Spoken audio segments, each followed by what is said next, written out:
What's up, everyone? Welcome back to the channel. It's Denise Salcedo, and I'm super excited to bring you this interview for today. My guest is none other than the very gorgeous, very talented MLW superstar, Salina de la Renta. What's up, Salina? Hi, how are you? I'm doing doing well. I'm doing well. Yeah, I love that. I was so excited to bring you on. We got to meet at Expo Lucha, and I remember when I saw you, I was just like, oh my God, this woman is just gorgeous, like up front, like, in Oh, thank person. you so much. That's so Yes. sweet. No, and obviously I'm very fond of everything that you have been able to accomplish in your career in wrestling, especially not only just being a woman, but being a Latina. So kind of like going out there and taking it by the horns and doing what you do best, I think is pretty awesome. So that's why I wanted to kind of bring you on here and talk about your career today. So let's just go ahead and get started. I have to know, why did you decide to pursue a career in wrestling? Well, first of all, thank you for having me. I You're wanted to say welcome. I wanted to say something, but I didn't No, want to cut you off. no worries, no Um, worries. I decided that I wanted to pursue pro wrestling because I felt like it fit the most with my personality. Like I am very much into performing arts and anything that has to do with sports. Like when I was in school, I remember trying out for soccer, volleyball, like anything. I wasn't good, but I tried out, and sometimes I did get in the team and got to wear the uniform and look cute, but I never really made it to the team. But I did run, and I was pretty good at that. And then I did singing, dancing, modeling, acting. I was trying to do it all, and until like I found what I wanted to do for real. And I moved to Florida to study film, and I was going to college for screenwriting and taking all my classes. And I came across a reality TV show because I was writing an assignment about it, and I came across Total Divas, and I was like, oh wow, well, this is a different world. I knew about wrestling like word of mouth, and like I Right. had seen some stuff. It's not like I was completely clueless, but I didn't know that much. And then I got onto the show and decided that I kind of look like the divas. I was like, I don't understand. Like I feel like I fit in, and it was a new world for me, but I wanted to try it out. And I started researching, found school near me, and I decided to go try it out. Took a bump, and I decided, well, this is it. I'm gonna be doing this. Wow. I kind of got chills when you were saying that, because it sounded to me like you were a very well-rounded person. Like you were always trying different things. And, they say that in order to find your passion or where you really belong in life, you have to try different stuff. And Right. it's like, it's one thing to like watch, the women do it on TV or total divas in your situation, but it's a whole other thing to go out there and go to a wrestling school and take a bump. Like that takes a lot of it takes a lot of balls, to be honest. Oh, thank you. I've just always been like that, like very driven. And if I see an opportunity, okay, I'm like, well, what's the worst that can happen? The best thing is they say Exactly. yes. So why So not? when you got to wrestling school, obviously this is a new world for you. What were some of the biggest challenges that you faced? Well, I would say that at first it wasn't really that hard. Mainly, I didn't know anything about wrestling. That was like definitely a challenge. It was identifying what a heel was, a baby face, what a lockup was. Um, I had to learn everything, and it didn't come from me growing up watching it. It was like more of I had to study to figure it out. Otherwise, nobody was going to take the time and explain it to me. But I would say that I caught onto it like really easy.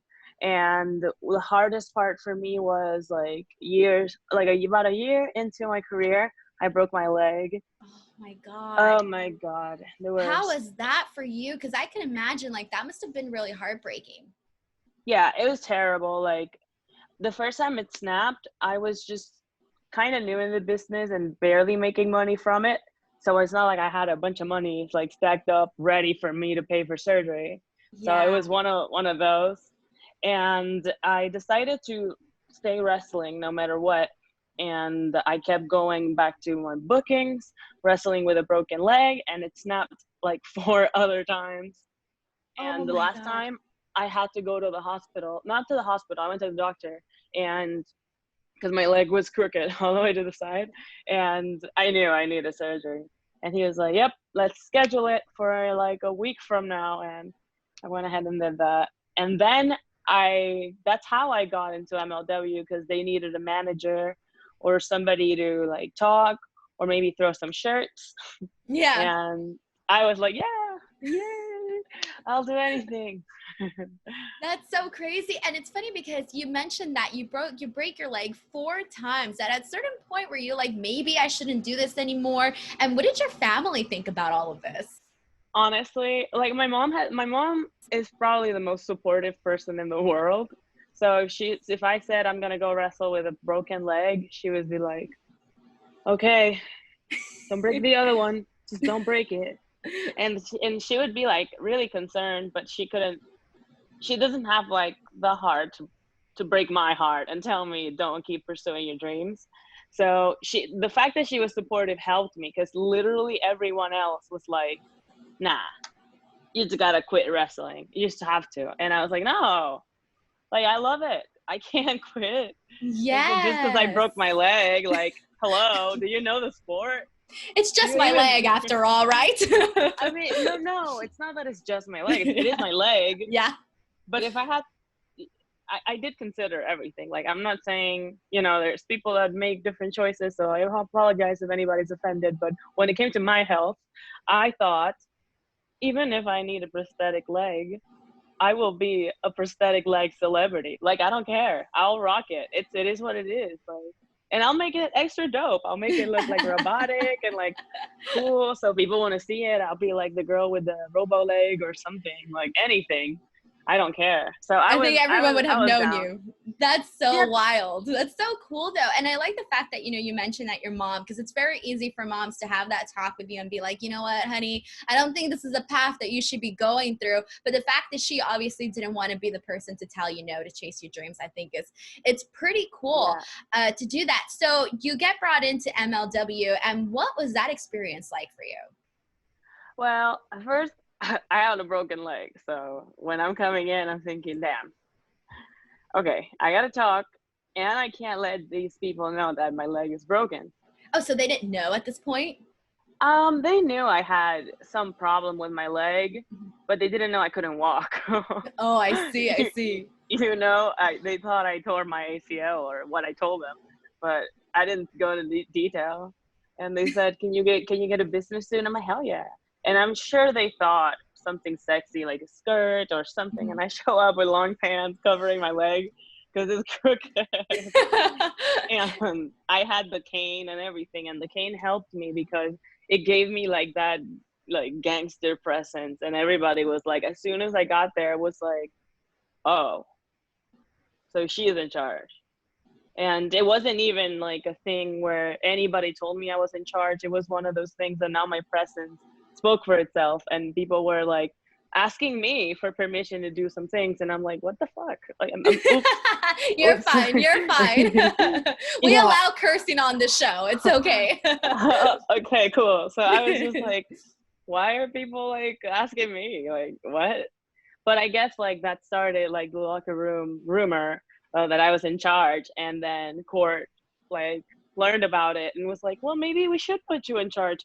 After all, you are doing it. And I was like, yeah, hooray. And then like, it just came. It's funny how like things just sort of Everything. fall into place. Yeah, it was sort Yeah. of like meant for you to have that, happening for you. So Mm-hmm. now in 2019, you became the first ever Latina to executive produce a professional wrestling show on American television with MLW Fusion. Tell us about that, and what did that mean for you? Well, that was an amazing experience because, like I said, I'm very into performing arts, and I moved here to wanting to study film and become a TV director. And I always was like writing different ideas for shows. Like I was like, ooh, maybe a loser leaves town match. Maybe we should do this. Maybe we should do that. And writing every single thing down and bringing it to court without realizing that I'm just doing what a director does. Like just do research and want to produce the show. And he was like, this is, At first he didn't say anything. And I was kind of offended that he didn't. I was like, wow, well, some people tell me I have good writing and stuff, like whatever. But he didn't say anything. You're like, he's just ghosting me now at this point. Legit. And another day he was like, hey, Salina, you said you wanted to send me something. I was like, yeah. And he's like, okay, send it. And send some stuff again. I hear nothing. And then a few, I would say like weeks after, he's like, hey, about that pitch. How about you producing an episode with MLW? And I was like, what? What? Like, for real, me? Like, produce the whole thing? And he was like, yeah. He's like, we just need like to sit down and talk about like how you would do it, and we can figure everything out, I'm sure. And he let me pick like music, like colors, catering. It was like whose match I was gonna have that night, who can come in, who couldn't, which was funny. Because I could literally do whatever I wanted. I had a list of people who couldn't come in. Wow. What was your favorite? So obviously you're given lots of duties for this. What was your favorite thing where you're like, oh, I could see myself doing this like more than once? Okay, I would say that the night of the show, we had to be at the ring truck, and that's where like there's a bunch of monitors, and we have like earpieces, and we get to talk to the whole production team and everybody that's like near the ring, and to communicate. Right. And so my favorite part would be getting to see the whole show come together, like the same. It never comes out the way you picture it though. Like, I had some ideas of things that were going to go this way, but they look so much better. And then like living that moment, seeing people react. I only do it for the crowd's reactions. Like that's the reward to my performance. And this time it wasn't just my performance, it was my show.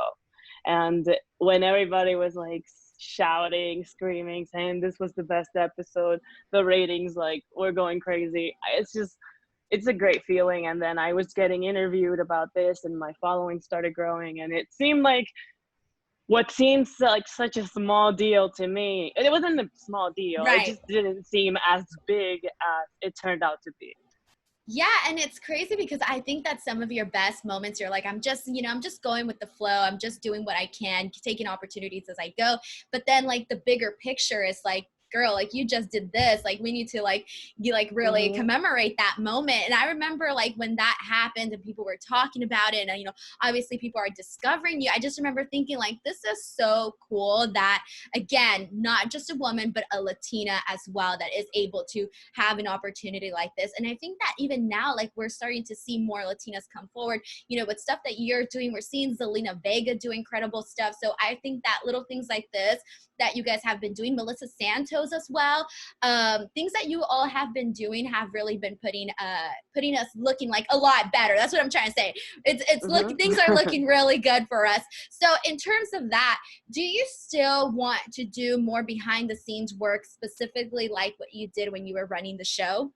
Well, absolutely. Like whatever opportunity comes, I want to, just grasp and take it. But I've been working really hard on my on-screen character, and I just can't take from that time either. So I've been trying to just dedicate more time to my in-ring persona and my in-ring character as a wrestling personality again. And speaking of that, you've been able to manage guys like Low-Key, Phoenix, LA Park in MLW. And you've also been able to work with Conan as well and be a focal point as well on the show. What has that experience been like for you, especially with working with like all of these people who are legends in the business? Well, like you said, they're obviously legends, and it is obviously an honor to me getting to work like firsthand. This is like the first company I signed with. Getting to work with so many superstars, it's an incredible feeling. But particularly, I learned from every single one of them. Like Loki has a whole new level of professionalism, and he is more of a, how some people in wrestling are characters. Like, they're faking it. That what they're doing is like something isn't clicking. It doesn't make sense. But Loki is who he is in the ring and outside of the ring, and it's impressive to see how there's nothing fake about that. And I learned with him how it is that serious. Like, this isn't a game. This is our career. So we have to take everything serious. And, you know, I would say structure mainly I learned from him. LA Park is the most fun person to work with. I feel like at this point, we're pretty much family. Like, we talk, if not every day, almost every week. I say we talk less during quarantine, which is crazy because we were traveling all this time. And I guess that was why, because you're traveling all over the world and you're like, hey, I'm doing this, I'm doing that. And now it's like I go from here to there. But working with him has definitely been fun. I get to see from him, I get to see a part that nobody else sees because I see the man behind the mask. Right. And Tim, it is like living with a superhero, like, type of deal. Like, when we walk around and he has no mask and it was just us against the world, it's like, what? Yeah. Like, nobody even knows that that's him. It's like you're a part of this exclusive club in that sort of way. Yes. Because when we travel, I get to see like both parts. Yeah. I see like when no mask, and then when he puts it on, it's like automatically everybody knows who he is. And is approaching him. Yeah, it's so cool. And with Conan, I would say he's been like the person I've had the most dynamic with. It's so easy to feed off of him. It's so easy to like just say wild out, say whatever I want. Because sometimes I get like, I feel bad about some people because, you know, you kind of, if you do research before you go in the ring with someone, you can kind of know how their personality is. Right. So sometimes I feel bad. I'm like, maybe I shouldn't say this because this is just gonna hurt. Maybe I should just focus on this instead and say this. But with Conan, I don't need a filter. It doesn't matter what I say. I know he's going to come back with something strong. I know it's probably going to hurt, but I know it's going to be worth it because our segments are always like full of energy and excitement. It's a different experience. What Jim kind of Cornette critique? Too. Oh yeah, I can imagine as well. What kind of critique or advice has Conan given you where you're just like, you just saw things in a better, more clearer perspective? He told me to like chill because that's like one of the main, I was going too fast all the time. I had too much to say. I wanted to get it all in. It didn't matter. And sometimes like I would say things that didn't really need to be there. Like, I was just going ham at all times. And he was like, hey, come on, you know. Reel it back a bit. Off screen, you know, he was like, maybe, you know, I know you're like bad bitch and whatever. We understand, but sometimes like there's things that need a different approach. And you know, and I was like, oh, maybe, maybe. And he is right. I mean, he has given me like other personal advice too in life, and I feel like it's always rewarding, and it's always something that I can't take. Yeah, like it's especially when somebody has like, you know, somebody like Conan who has worked like literally everywhere and with like the biggest names and had like a really amazing career. So to have somebody import that knowledge into you is pretty awesome. What would you say is your favorite thing of being an on-screen character? Reactions Definitely. From the crowds or from the crowd? From the crowds. Because you don't know like how good you are until people tell you. And I learned this from like at one point in my life I was trying to rap, and it was awful. But I just know that they said something like, you know when you're ready when the streets tell you that you are ready, and that just means like when you get that reaction, you'll know.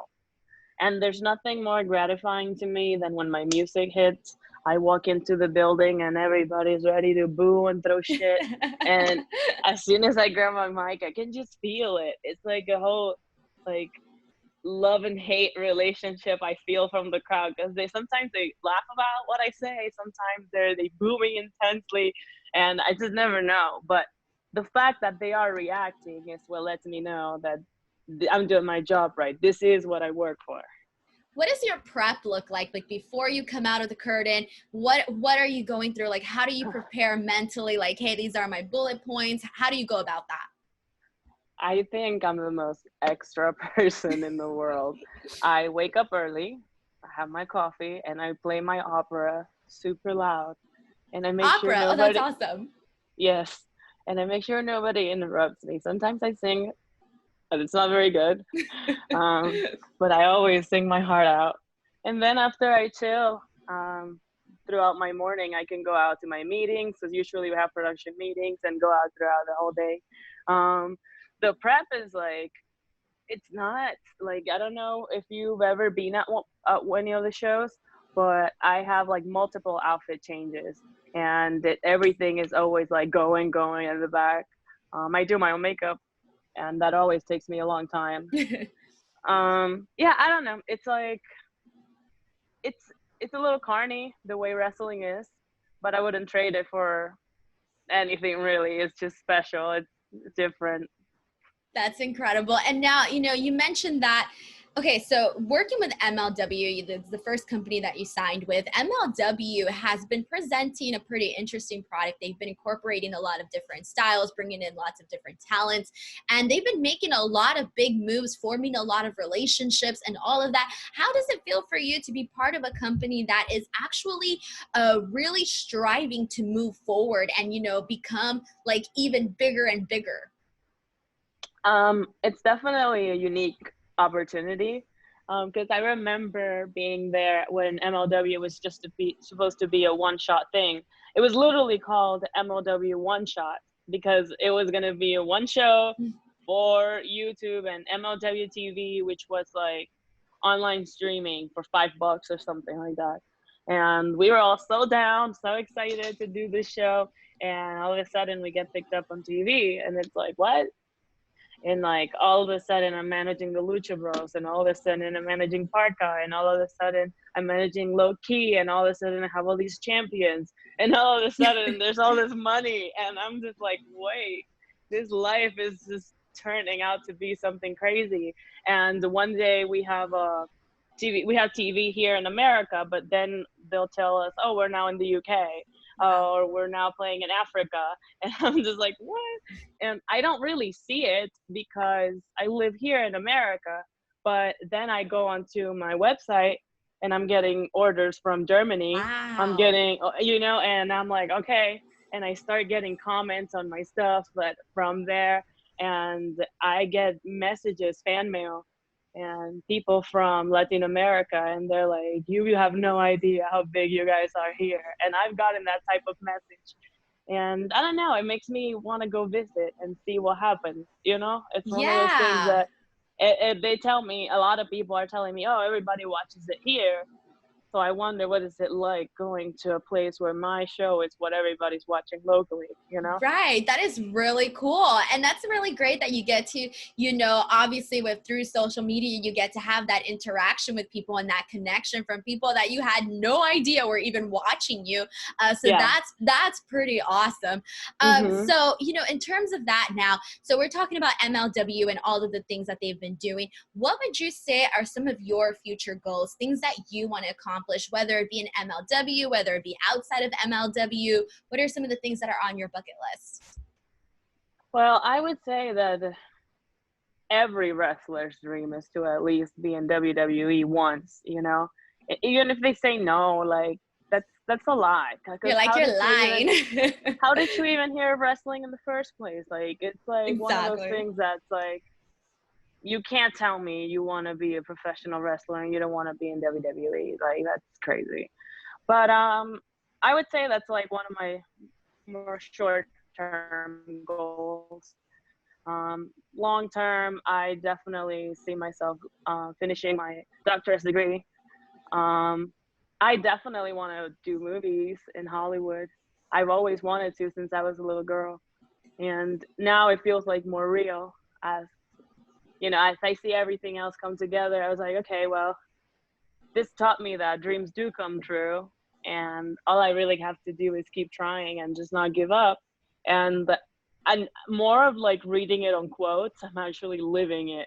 So it's kind of Yeah. like, it's an amazing experience. I know people always say, oh, keep doing what you're doing, keep doing what you're doing. And when you're the one doing it, you're like, okay, well, I'm doing what I'm doing, but you don't see things happening. But the next thing you know, you're like, oh man, I kept Yeah. doing what I'm doing and now things are actually happening. So I think that Mm-hmm. that's part of, the process of life, I guess. And that's really cool. I like the fact that, you want to pursue movies as well, which you can obviously, and school as well, which is very, very important to have both of those things. So, okay, our first portion of our interview is sort of wrapped up, but we're going to go ahead and jump into the game portion, which is personally one of my favorite parts of the interview, because what I do is I ask you 10 lightning round questions about yourself, and you answer them as fast as you can, as in depth as you can, however you want to answer them. You are more than welcome to take liberty at those. So here we go. Are you guys ready for lightning round with Salina de la Renta? Here we go. I'm laughing already. Question number 1. Favorite place to shop? Gucci. Number 2. Favorite city to visit? Puerto Rico? Not really.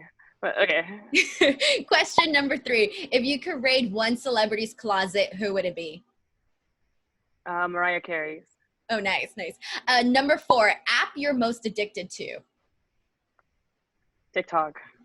Number 5. Your favorite music artist? Pink. Number 6. You've done tons of photo shoots. Which one is your favorite? Money photo shoot. Number 7. Your favorite movie? The Heat. Number 8. What's the first thing you do when you wake up in the morning? Check my phone. Number 9. Favorite cheat day snack? Tacos. And last question, number 10. Your favorite animal? Sea star. Nice. Starfish. Alrighty, awesome. Salina, that was a lot of fun. Where can people follow you on social media, and anything that you want to plug in, go ahead and share it. Well, my social media on everything is Salina de la Renta. The spelling on that is SALINA